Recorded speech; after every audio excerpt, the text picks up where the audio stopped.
Truth Radio.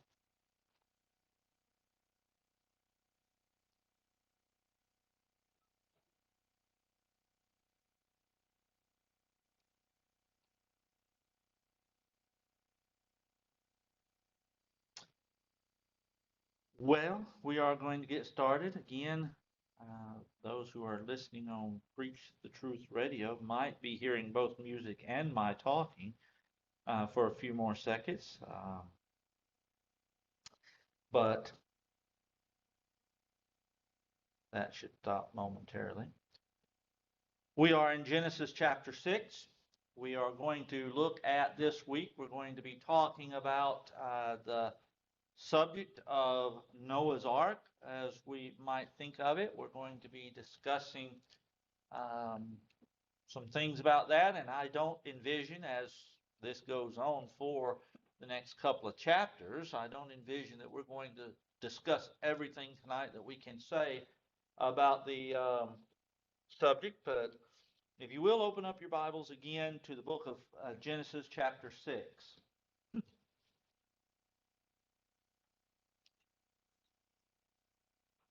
And in way of introducing, just reminding us, and I think we're all familiar with this, we know that what's happened here, God has seen man, and man's thoughts are only, as we see in verse 5, and God saw that the wickedness of man was great in the earth, and that every imagination of the thoughts of his heart was only evil continually.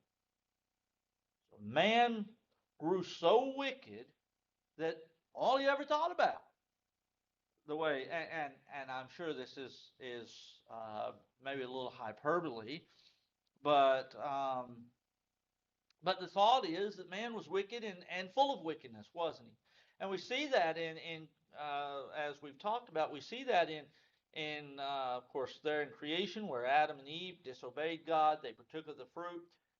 We see, of course, Cain what slew his brother. We see Lamech. He not only killed somebody, but he had two wives. Um, so we see all of this going about it. Here we are to the point where it's only evil continually. And of course, in verse 6, we're told what? That it repented God. He repented himself of creating. He was sorry that he created man. You think about how bad that is. Remember, when he created everything, when he created man at the end of the 6 days, what did he say? He looked at it and it was very good. Well, now he's reached the point he just sorry he even bothered. And but yet we know, of course, Noah found grace in the sight of God.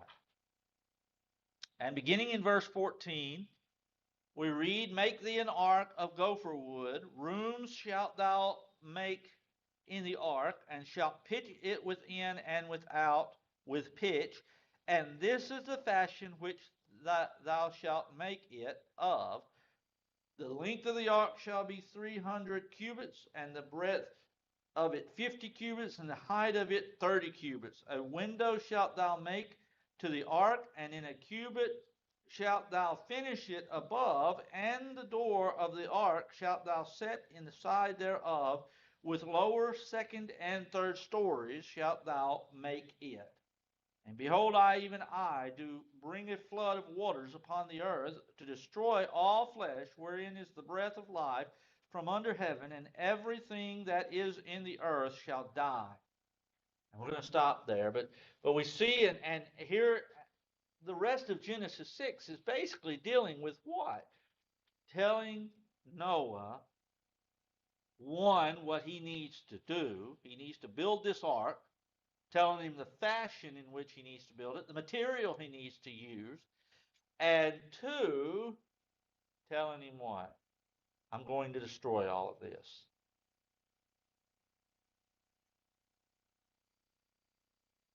Some things about this, and we're not going to really spend a lot of time in talking about the specific dimensions of this. You can actually, and I've heard studies that of course now there's this guy, what is it, Ken Ham, I think it is, actually built this ark based on these things.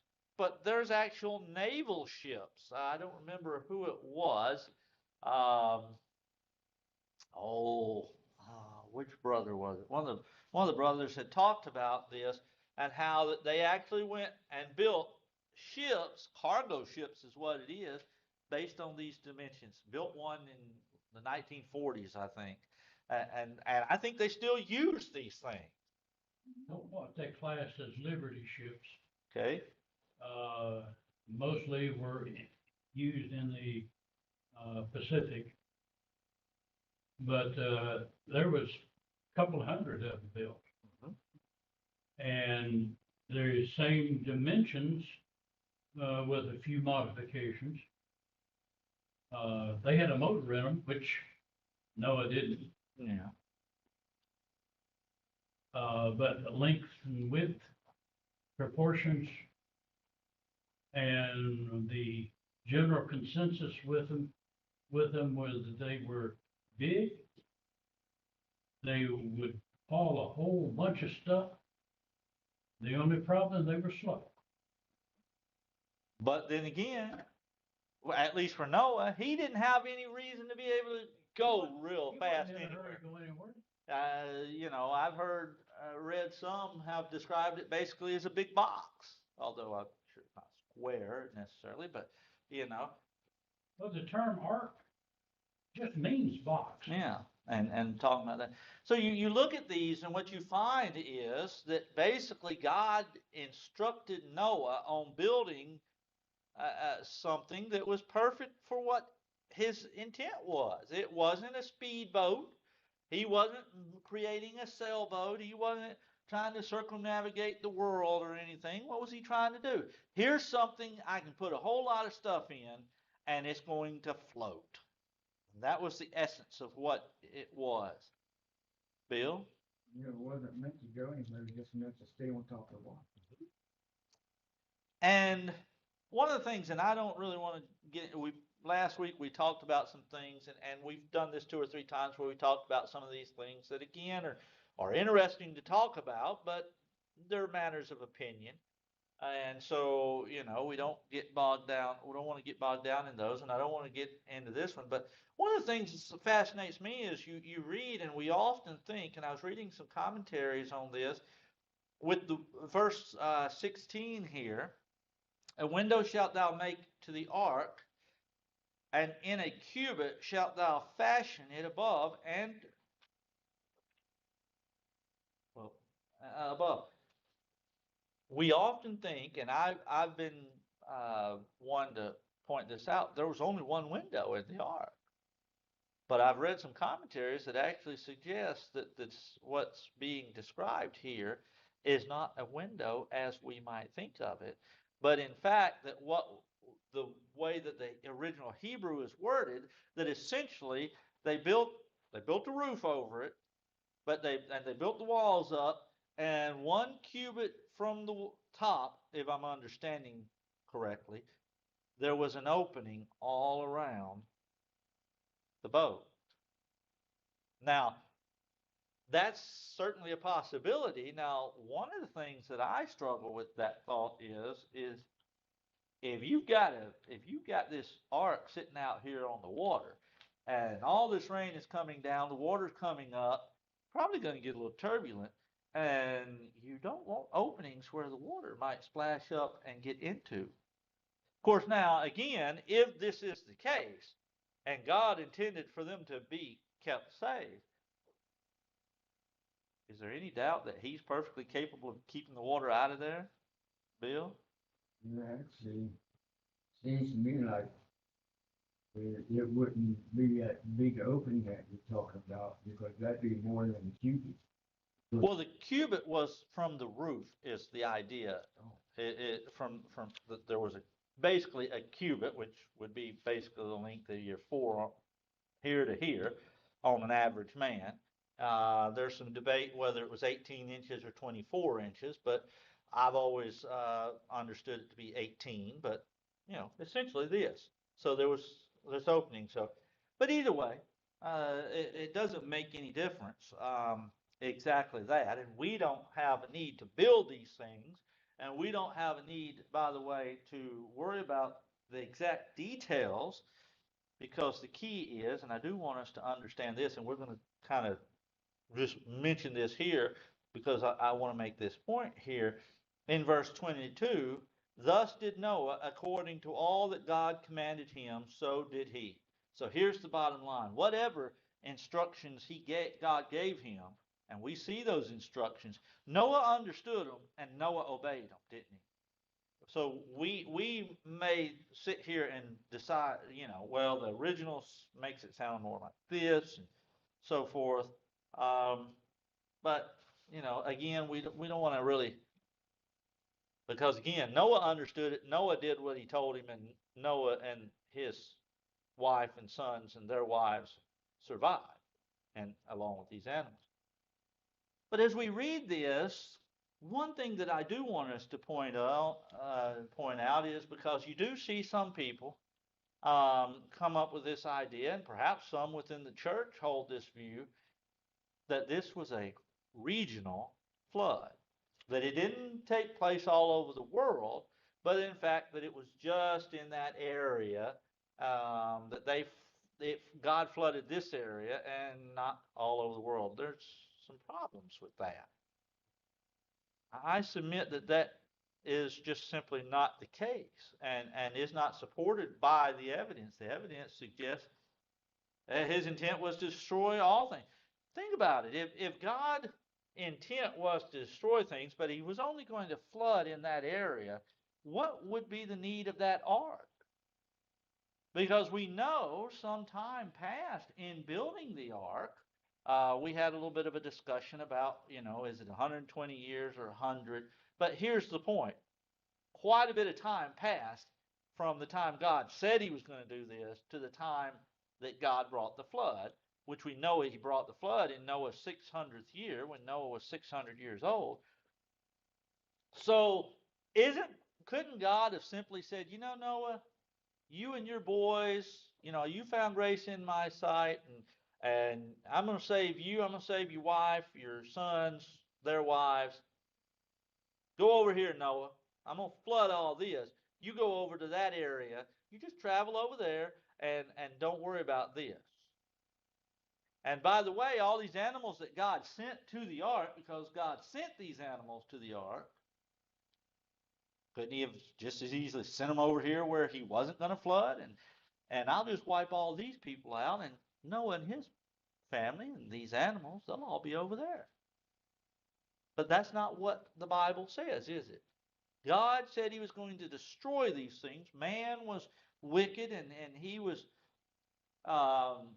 his thoughts were only evil continually, and he was sorry that he did it, and that he created man, and he's going to destroy him. And here's the solution, Noah, to save you and your family. Bill?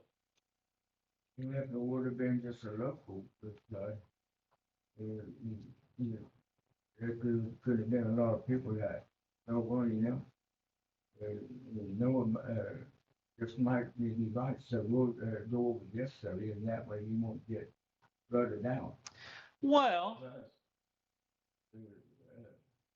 there's all kinds of fossils that's been found that proves that there is all over the world that there has been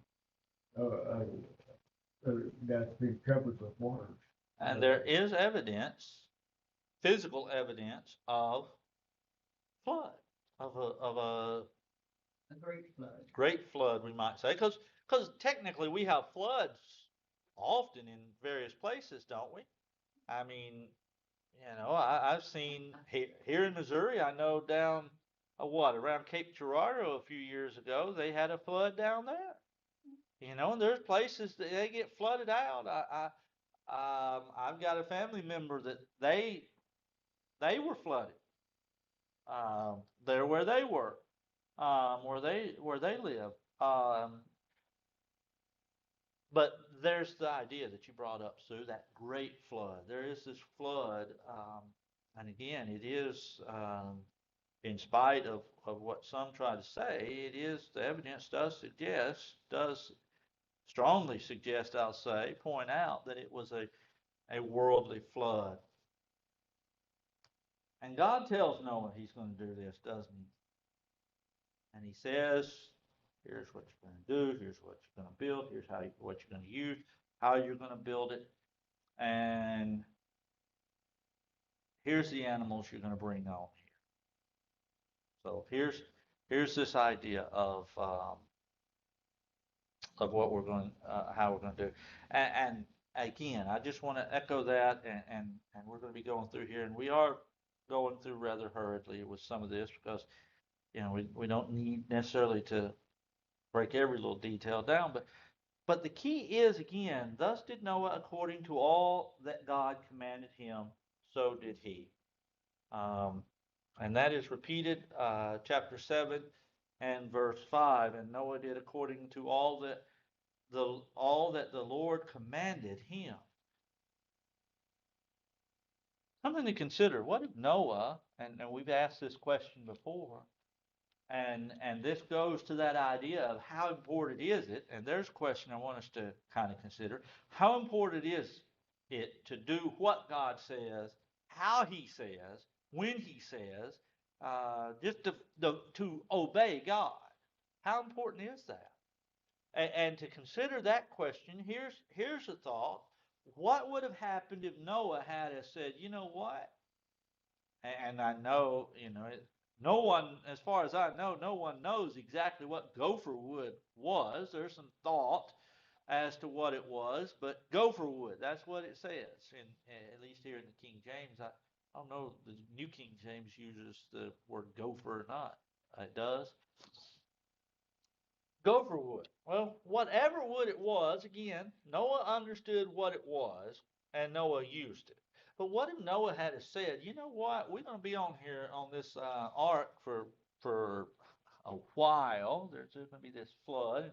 We're going to be on here. We're going to have all these animals on here, and let's just say animals don't smell all that good. Um, pine sure does have a nice smell to it. We even hang little pine scent things shaped like a little pine tree supposed to be in our cars, or at least they used to. I guess you can still buy them. Pine sure would smell good. I don't know, maybe gopher wood does too, but pine, I'll just go use pine. Now I don't know that there's any pine over there, but we'll use that for an example. Or this walnut I think is a good sturdy tree, isn't it? Good hard wood, solid wood, isn't it? Or whatever. Maybe Noah looked out here and said, I've got this nice stand of trees over here that's not gopher wood, but it's right here and I'll just use it. What would have happened if Noah had done that? As Nadab and Abihu. Nadab and Abihu in Leviticus 10, they offered strange fire, unauthorized fire, and God destroyed them. If Noah had decided, you know what, I don't like that particular wood, and I think I'd rather use this, they'd have had a problem. Well, we might say, and again, whatever's being discussed with this window, what if Noah had said, you know what, I know he says build one, but I think it'd be good to have a second one, or a bigger one, or whatever, I just think it would be good to change that a little. Or I think maybe we need a fourth story on there. Man, we need that fourth story, extra room on there. Or any other number of ways. We see that in today's society, don't we? We see that in religion today, where man is always coming up with better ideas, and I use that word better idea, that thought better ideas a little bit sarcastically, coming up with better ideas than what God can come up with. God says that his church is to worship him in this manner. But I just think it would be better to do it in this way. The piano sounds pretty nice. Piano, or some people like maybe a guitar. I like trumpets, obviously, and other brass instruments, and just an all around band. Well, we could put up a piano over here, maybe have a band over here, put on a good show, have a choir, right? But it just sounds so much better. Or, and we've actually had this topic discussed, and the particular one who said this was not meaning anything by it, and so I use this as an example, but not to insult anybody or to suggest anybody was suggesting wrong. But we've been working on. We've got the camera and of course the microphone here, and we've been talking about one of the situations, and I know others come up with it, run into this as well with broadcasting the service on Sunday mornings. With the song leader, what we end up with is the song leader's heard, and you can just barely make out that there's other people in the room singing, but you really can't hear them. Well, we've talked about, well, you could put a multi-directional microphone up here somewhere about middle ways that would pick up people. Of course, there's a lot of technical things with that. But one suggestion was made, well, you could put mics in certain places around and what? Better singers, right? Well, what's the problem with that? That's just kind of the next step to that would be what? Choir, right? And ultimately, I submit, I've heard this, but that's kind of where you get this choir from. You start putting it around on certain people, and then pretty soon, well, let's just move all those certain people up here, and what have you got? You got you a choir. And so some of those may be brought about from a trying to help with something. But here's the problem with any of those things. What do we do when we start coming up with the idea that we can come up with a better way of doing it than God? Again, Noah here with our example, Noah could have said, I'm pretty clever about building. I don't know if Noah was all that much of a builder or not, but maybe Noah said, I know a thing or two about building stuff, and I think I'll build something that'll work just as good. You can look in Exodus 25 where Moses is told what? Build tabernacle and do all this stuff. What? According to the pattern that I've given you there in verses 8 and 9. And in fact, we are repeatedly told that Moses did so, aren't we? He built it exactly as God told him to. What if Noah or what if Moses had again decided, I think we need to build it a little bigger or a little smaller. Those old boys are going to be carrying that on their shoulders. It sure would be a lot better if we made that a little lighter for them, right? We made it a little smaller, and it'd be just as good, right? But is that what God said? We need to make sure, and we learn a lot from these things, and that's a lesson we need to make sure that we do learn is that God knows what he wants, and when he tells us what he wants, our obligation is simply to give him what he wants, to obey him, to do it as he set forth, rather than come thinking, you know what, I know better. Because how many of us know better than God? Nobody. Nobody. None of us know better than God. None of us have better idea. None of us are smarter, wiser, more knowledgeable. And in fact, there are times that God tells us something that we may not understand the reasoning for it, right? We think about our small children. We tell them things for their own good, and sometimes we don't bother to explain it. And they may not follow, they may not understand it. Why? Why do you have that rule? Well, it might be better for yourself. Don't go playing in the road. Well, a small kid doesn't get that. Um, I have an older brother that when he was, of course, this is before I was born, when he was I think they said he was a couple, 3 years old, and they lived out right there on the road, and they had a chicken farm, and my dad would go across the road there to work, and my brother would, from what I've been told, would watch, and he'd duck down and he'd watch till a car was coming, and he would race across the road in front of it to outrun it.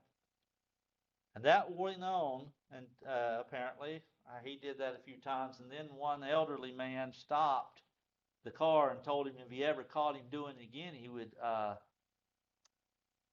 dust his britches, we'll say. He'd spank him, and that put a stop to the running across the road. Well, small children don't understand that, do they? I remember when I was about 6, 7, 8 years old. Um, we were coming back from my uncle's and we had to cross the road. My older sister said, "Wait till this car comes by." No sooner does she say that than out I went. Just as I got to, and he was coming, I was on this side and he was going this way. So just as I hit about the middle of that road, just about to run out in front of that car, she grabbed me and pulled me back. If she hadn't, I'd have run right out in front of that car. Never crossed my mind that I was about to get hit by that car. The thought was, oh, I'm going to get over there and there's going to be a snake over there or something.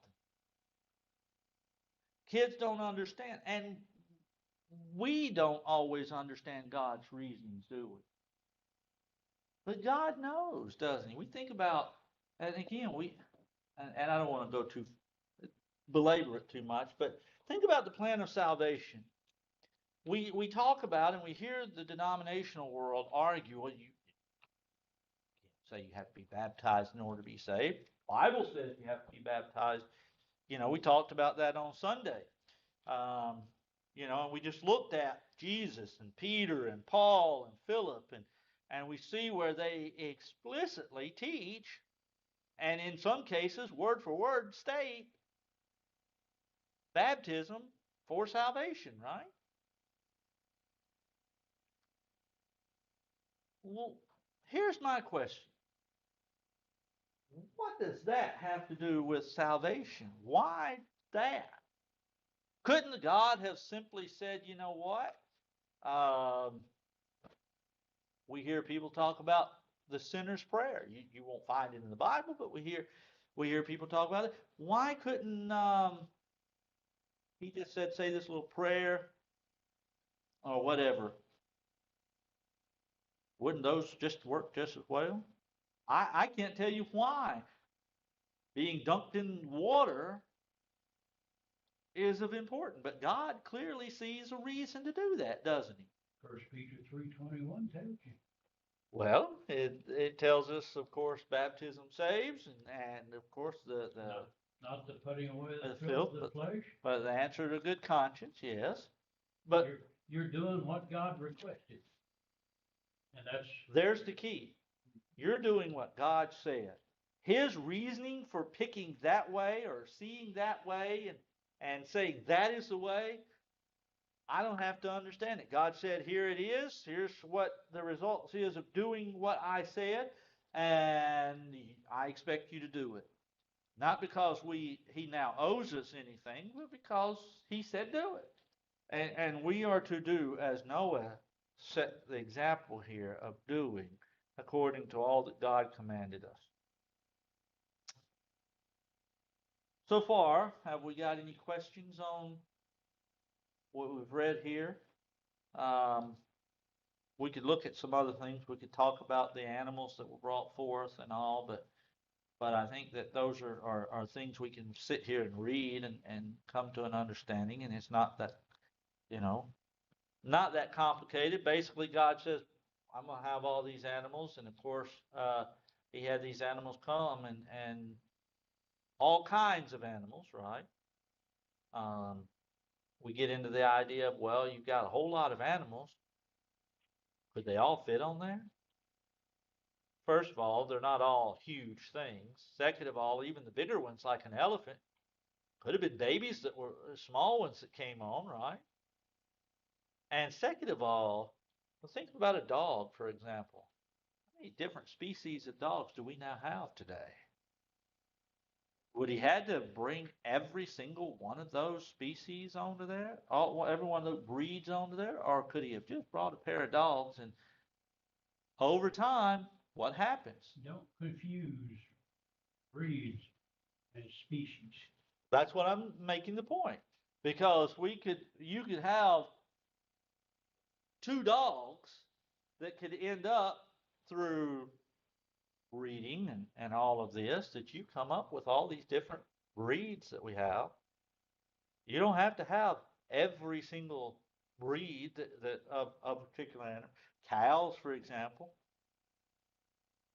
you can bring two cows on, and here we go. People are always creating new breeds and so forth. It's about time for us to stop at this point. We'll pick up in chapter 7, verse 1 next week. And again, we're going to be looking at some things with Noah, and we'll be talking about the flood and all of this. Be studying it, but we'll probably skip through some of this as well because, again, there's certain key points I want us to get from all of this. There's a lot there that we could study. We're not necessarily going verse by verse and trying to break every detail down, and certainly there are advantages to doing that, but we're trying to draw out some lessons we can learn from this, and certainly there in chapter 6, a key lesson is obeying God, doing what He said. Any questions? No? Okay, then. Well, those who perhaps watched or listened, we're glad to have you listening and invite you to be back next week.